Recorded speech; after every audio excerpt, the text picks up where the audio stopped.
Thanks very much, Eugene, and thanks for this. It's always a great honour to be asked to speak at this fantastic symposium, and I think up till now the lectures have been really superb. So I've been asked to talk about immune regulation, and I want to thank both Jinta, Nat and Liddy for introducing a lot of the concepts that I'm going to deal with and putting them into context.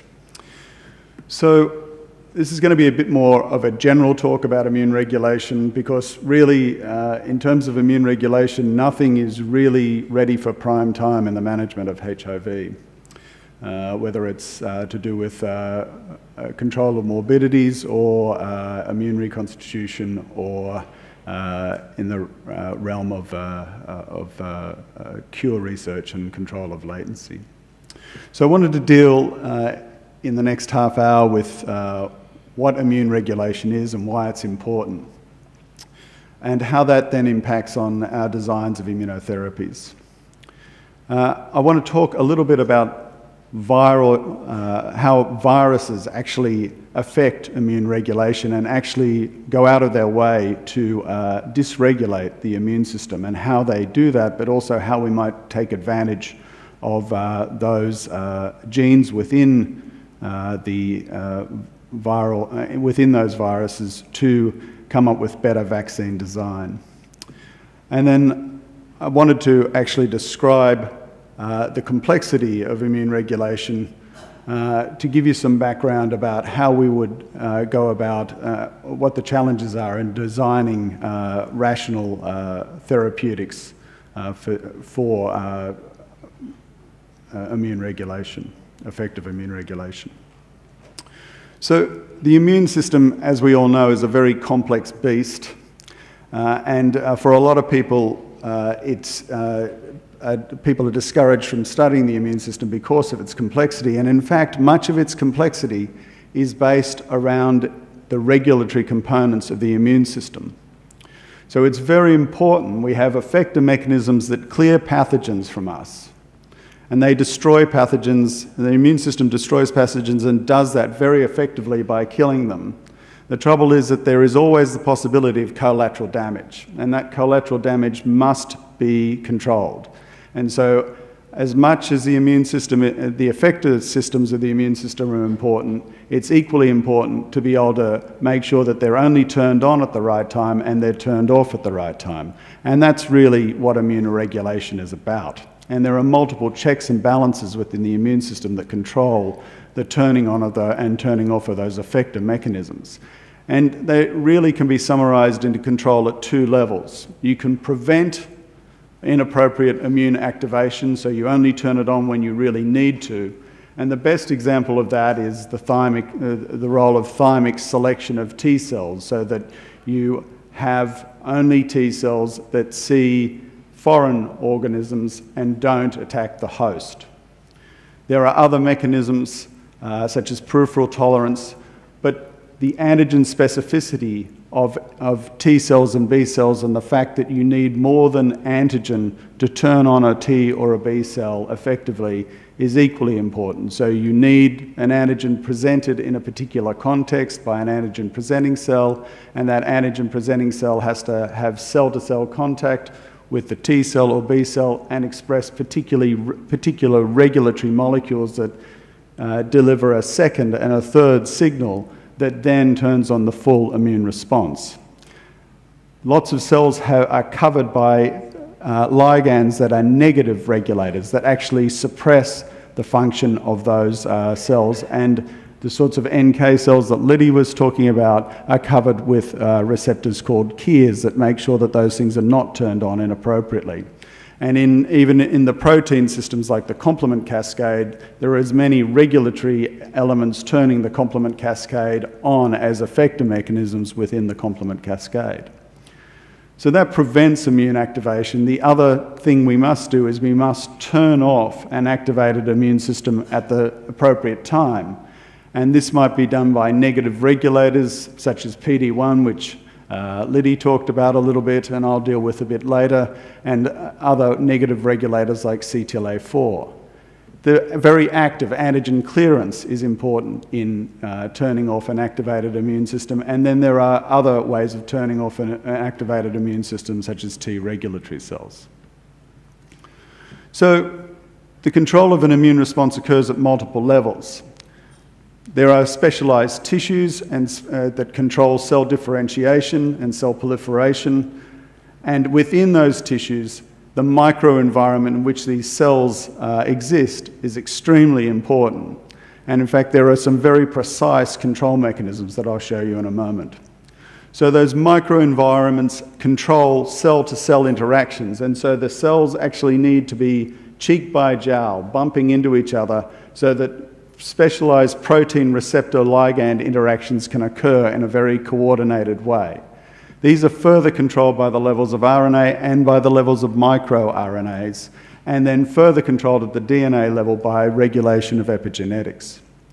But this can be dysregulated by microbes, and particularly viruses have genes that allow them to hijack the immune system, to cause virally mediated immunosuppression, for the viruses to be silent to the immune system, to allow them to avoid the immune system, and in other ways to mimic other proteins within the immune system. And of course, HIV is a past master at all of these, and I'll show you some examples in a moment of that. But other viruses also have genes that regulate these interactions. So if we just go back to the importance of tissues and tissue differentiation and the microenvironment, there are specialized tissues in which the immune responses are generated. So one of the best examples of this is the thymus, where T cells are made from thymocytes, and they mature in that environment. And they mature in a particular way so that you only get T cells that see foreign pathogens, and those that see self-antigens, host antigens, are deleted from the repertoire. So as these cells differentiate and generate their T cell receptors within the thymus, they circulate within the thymus in a very particular pattern, interacting sequentially with different cells, receiving different molecular signals from receptor ligand interactions that decide whether those cells exist or die by apoptosis. And this happens in a very precise, coordinated fashion within these particular microenvironments that are regulated by the stromal cells.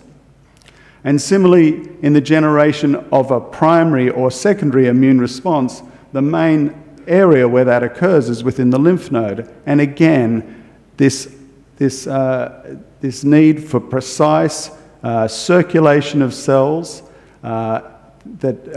particular interactions between T cells and B cells occur in particular areas of the lymph node, and there is this coordinated microcirculation that controls whether these cells interact or don't interact at the level of receptor ligand interactions, is very important for the generation of both the primary and secondary immune response. This is a cartoon showing the generation of the different flavors of T cells from a naive T cell. And so a naive T cell sees an antigen, interacts with an antigen presenting cell that presents antigen in the context of MHC1 or MHC2. And then there are these particular receptors like CD28 that provide the second signal that are then, in the context of the cytokines produced by the antigen presenting cells, determine by the microenvironment which sort of flavor T cell is generated from this interaction, whether that be a Th1 T cell, a Th2 T cell, a Th17 T cell, or a T regulatory cell. And so this cell-cell interaction, this close interaction in a particular microenvironment determines the fate of these cells.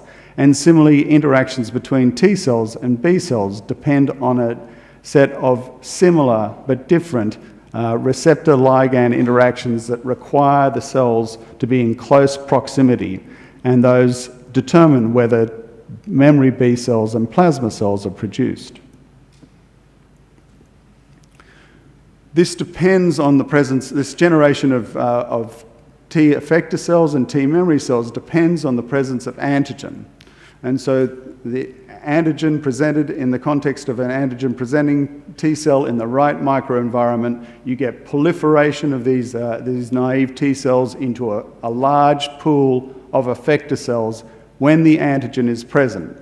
And these effector cells have different flavors or different colors that produce different cytokines in different ratios, like IL-2, TNF, interferon gamma, IL-4, IL-21. And there are also T regulatory cells that are antigen-specific, produced at the same time to regulate this immune response. On clearance of the antigen, this immune response contracts. Those cells die by apoptosis and they disappear from the body. And from that population of effector cells, a small population of memory cells go on and exist for long periods of time after this phase of contraction that are maintained by various homeostatic interactions that include the need for IL-2 and IL-7. So I just want to illustrate how precise and elegant this interaction is within the lymph node, taking a lymph node environment as one example. And this is some experiments we did with our colleagues at the Garvan a couple of years ago, when we were looking at the role of T follicular helper cells and their circulation in a primary immune response, that is the first time you see antigen, and in a secondary immune response or in a memory immune response. And we were looking just within the follicles within the lymph node and the behavior of the T follicular helper cells. So you might think that T follicular helper cells are a homogeneous population. And T follicular helper cells are very important for providing the help that allows memory B cells and plasma cells to be developed, and in fact induce somatic hypermutation, which is so essential for the generation of neutralizing antibodies, particularly if we're ever going to have a HIV vaccine based on neutralizing antibodies. So in a primary immune response, the follicular T helper cells stay within the lymph node, within the particular follicle and germinal center in which they're generated and do not migrate out. And this is regulated by the presence of a cytokine, EBI2, and their non-expression of that EBI2. And so they sit within a particular germinal center and don't migrate out at all. In a secondary immune response, this migratory pattern is completely different, even though these cells on their surface look exactly like a follicular T helper cell. And so these cells have now much more freedom and migrate much more widely within the follicle, but also to other follicles within the lymph node. Now, how this impacts on memory, we're still trying to understand. But it does impact, but where these interactions occur do then determine the nature of the B cell response that you generate. So doing similar sorts of experiments, we've identified two separate areas where these T and B cell interactions occur within the lymph node. One is within the periphery of the lymph node and one is in the germinal center. And if these T follicular helper cell B cell interactions occur within this peripheral region here, you get lots and lots of antibodies very, very quickly, but they're very, very low affinity, and they're from things called plasmablasts that have a very short half-life, so you don't get a sustained memory cell response. You get a short, sharp response that's quick and dirty. If you have the interaction between the T and B cells occurring within the germinal center, you get selection of high stringency antibodies that have high affinity generated by B cells that are more likely to become plasma cells that are long-lived and memory B cells. And so if we were trying to generate an immune response to a vaccine that had long-lasting immunogenicity, we would want this second sort of immune response rather than the first sort of immune response. So targeting antigens to generate this sort of immune response is what we should be aiming at. But you can see how we manipulate these interactions, we're still a long way from fully understanding. So how do viruses impact on these elegant systems that the immune system has generated to regulate itself? Well, if we take HIV and how it interacts with the immune system, well, the very use of the very fact that the envelope of HIV uses important immune ligands such as CD4, CCR5 and CXCR4 to get in is a way of immune hijacking. And furthermore, the use of CCR5 is very interesting. So CCR5 is upregulated very early in both a primary and a secondary immune response on T cells. Doesn't matter what sort of T cell it is, you upregulate CCR5. And that's the very molecule that the virus uses to get into these cells. So it's there, it uses a ligand expressed by the immune system to target cells that are about to expand and proliferate to give itself the perfect milieu to grow in, but also to kill those cells that are being generated against itself and other viral pathogens as they're being generated.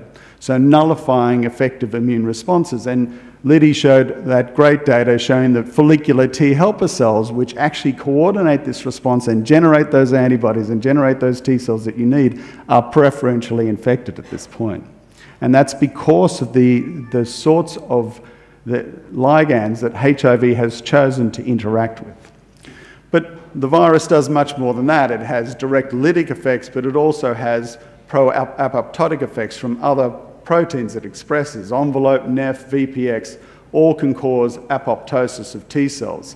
There are other proteins such as VPU, VIF, and TAT that interfere with the action of type 1 interferons, either directly or through the proteins that type 1 interferons produce, such as ISGs. And then these proteins also have a role in immune evasion, making the virus less detectable by the immune system. Liddy was talking about the importance of HLA1 or MHC1 and the determination of long-term non-progressors. Well, NEF and VPU downregulate MHC1 so that HIV antigens can't be presented effectively to the immune system. These cell-cell interactions that I talked about are determined by cell adhesion molecules such as ICAM1, and VPU downregulates the expression of ICAM1. So you can see that HIV has gone out of its way to make sure that it immunosuppresses the immune system in other ways and fiddles with immune regulation in other ways than simply killing CD4 T cells. But other viruses have done this as well, and have done this to a much greater extent than HIV. So herpes viruses are the classic here, and they are about 12 to 24 times larger in terms of genomic content than HIV. But a large part of these excess genes are aimed at dysregulating the immune system or making sure the virus is less well detected by the immune system. So there's a lot of genes within the various herpes viruses like CMV, like EBV, like HSV1 and HSV2 that inhibit class 1 presentation, that prevent that presentation through HLA1 or MHC1 that Liddy was talking about that's so important for CD8 T cells. And there are multiple ways that herpes viruses stop the presentation of antigen through MHC1. But they also interfere with presentation through MHC2, which is important for CD4 T cell responses. They also fiddle with dendritic cell and antigen-presenting cell maturation and activation. And then they also secrete mimics of immunosuppressive cytokines like IL-10. So they've spent a lot of time in their evolution determining ways to dysregulate the immune system. So while this is clearly to the advantage of the virus, if we manipulate these genes, we can also perhaps do better at vaccine design. And the vaccine that Liddy talked about briefly, the CMV-based vaccine that protects macaques through atypical presentation through HLA-E, the mechanism of that actually appears to be the non-expression of certain of those immunoregulatory genes within that particular CMV. And so if we understand these immunoregulatory genes within these viruses, we may be able to manipulate them to produce unexpected immune responses like the HLA-E-mediated CD8 T-cell responses that appear to be protective in those macaques, and build novel techniques for vaccines. So it's all not just doom and gloom about how clever these viruses are. We, if we learn about these viruses, can manipulate these viruses to manipulate immune regulation for our own advantage. I want to talk about the persistence of antigen and how persistence of antigen dysregulates the immune system, because this is the case in non-treated HIV-infected patients. So this is the same cartoon that I showed you earlier, but we don't get antigen clearance here. We get continual presentation of antigen in the presence of antigen-presenting cells back to the immune system, and you get this expansion of effector cell populations.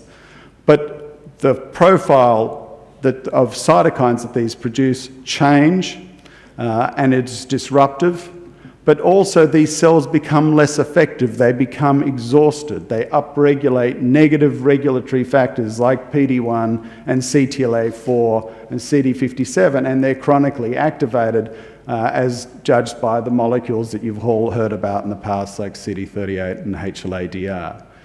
And you get out of this, because you don't get the effective contraction phase, you get disordered production of effective memory cells. And so this is what happens in HIV. You get these exhausted, expansion of these exhausted effector cells. But this happens from very early on. This is some old data from our lab in Sydney, showing that within weeks of infection, this is now comparing immune responses to vaccinia at a week to people at about day 14 post-infection with HIV, so acute seroconverters, untreated. And already within 14 days of infection, these people with HIV are producing much more cells with much more CTLA-4, that negative regulator of T cells, and much less IL-2 and much less and expressing much less IL-7 receptor than an effective immune response, such as the immune response to vaccinia. So this happens from the earliest points of the immune response to HIV, but then is exacerbated by this chronic antigen presentation. And there is further upregulation of CTLA-4, further downregulation of CD127, the IL-7 receptor, and overexpression of PD-1 that means that these cells are ineffective and exhausted. So what is the role of PD-1 and CTLA-4, these negative regulatory cells? What are these negative regulatory molecules? So this is an antigen-presenting cell, a dendritic cell. This is a CD4 T cell, but this could be a CD8 T cell. Normally, there are these molecules on the surface of activated dendritic cells called CD80 or B7 that interact with the co-stimulatory molecule CD28. This provides a second signal that activates T cells and causes them to mature or differentiate or proliferate. The CD80 can also interact with CTLA-4, which is a molecule that looks very much like CD28, but instead of giving a positive signal, gives a negative signal to the CD4 T cells and suppresses the CD4 or CD8 T cells, preventing them from producing cytokines or proliferating. And PD-1 interacts with a molecule called PD-1L on DCs that has a similar effect of turning off and limiting the proliferation and differentiation of CD4 or CD8 T cells. And this is shown in some more detail here, where the interaction between CD80 or B7 and CD28 turns on the T cell or makes it cytotoxic. But if you have CTLA-4, if instead this interaction is with CTLA-4, you get decreased CTL function and decreased cytokine production. But there are now antibodies that we can give that block this interaction, that block the interaction of CTLA-4 or PD-1 or PD-1L and stop this negative regulatory signal. So PD-1 and CTLA-4 are both increased in expression on CD8 and CD4 T cells. And as I've said, the T cells are exhausted and suboptimal. And PD-1 expression increases with disease progression over time. So why don't we just block these molecules and give people a better immune response? And that might help with clearing the virus in a viral reservoir. Well, PD-1 blockade actually in macaques actually seems to increase, as does CTLA-4 blockade, seem to increase the immune response against HIV in macaques. And there's now a suite of these antibodies available. So there's ipilimumab, which blocks CTLA-4. There's novelimumab that blocks PD-1. There are others that block PD-L1. And these have been approved for human use, but they've been approved for the use in various cancers that are end stage. And so these have revolutionized the treatment of end stage cancer with these sorts of cancers, particularly melanoma. The trouble is that although these cause very effective immune responses that are anti-cancer, they are associated with very significant toxicities that reflect the immune dysregulation that they cause. So they take the brakes off the immune system, the cancer gets killed, but at some cost to the patient.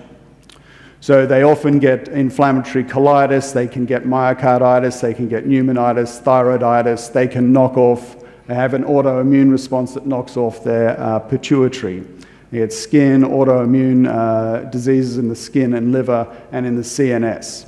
So the side effects really mitigate their utility outside end-stage malignancy. And so unless you've got a patient with end-stage malignancy with HIV infection, these are really not effective drugs to use at the moment, though there are some clinical trials going forward with those, and we'll watch those. There are other drugs available that are effective modulators of the immune system, such as these derivatives of thalidomide, such as pomalidomide and lenalidomide. And they cause significant immunomodulation as well. Pomalidomide and lenalidomide increase the production of interferon gamma and IL-2, IL-10 and RANTES from T cells. They inhibit the function of T regulatory cells, and they enhance NK and NKT cell activity. So these have now been shown, or at least pomalidomide has been shown by Mark Polizzotto to be effective in allowing the clearance of Kaposi's sarcoma from people with resistant Kaposi's that has failed other therapies, with minimal toxicity. And so we're currently exploring the role of these in pre-malignant HPV lesions. And so this may be a generation of, or immune regulators such as this, may be immune regulators that we can use to treat the morbidities associated with chronic HIV infection. But we'll need to watch that space, and perhaps I can present that next year if I get an invite. So in conclusion, immune regulation is complex, and so it's governed by a complex interaction of multiple factors. Not all interventions that you'd expect will work. I've told you several times during this talk that IL-2 is deficient from early on in HIV infection. We've replaced IL-2 clinically, and we know it doesn't work. So, understanding the complexity of these interactions is absolutely essential to the rational design of these therapies. So we need to understand these basic mechanisms so we can rationally design these interventions. And currently, my view is that the checkpoint inhibitors, although they're incredible in end-stage malignancy, are not appropriate for the use in HIV-infected people outside very well-regulated clinical trials. And we really need cleaner, more specific modulators of immune regulation. Thank you.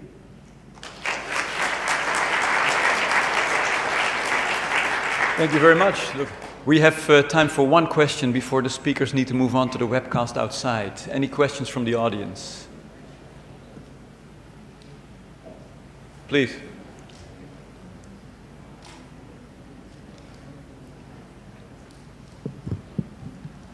We have two. Go ahead, in the back. Okay, thank you. I'm Nini from Indonesia. I want to know about what kind of ligand, specific ligand in the dendritic cell that in your PowerPoint? Specifically. So the ligands expressed by dendritic cells are things like CD80 and 86 that are expressed on activated dendritic cells, and they interact with molecules on T cells, such as either CD28, which gives a positive response to the to the T cell, or CTLA4, which gives a negative, which induces a negative immune regulatory response within the T cell. There's also that was a very simplified diagram that I showed you. There are multiple other interactions. So there's an interaction between PD-1L on the dendritic cell with PD-1 on the T cell, but there is also CD40 ligand interactions. There are interactions between molecules like OX40 or CD134. There are multiple of these interactions that regulate the interaction between an antigen-presenting cell, such as a dendritic cell, and a T cell or a B cell. Okay. Thank you. So those diagrams I showed you were very simplified. Okay, thank you.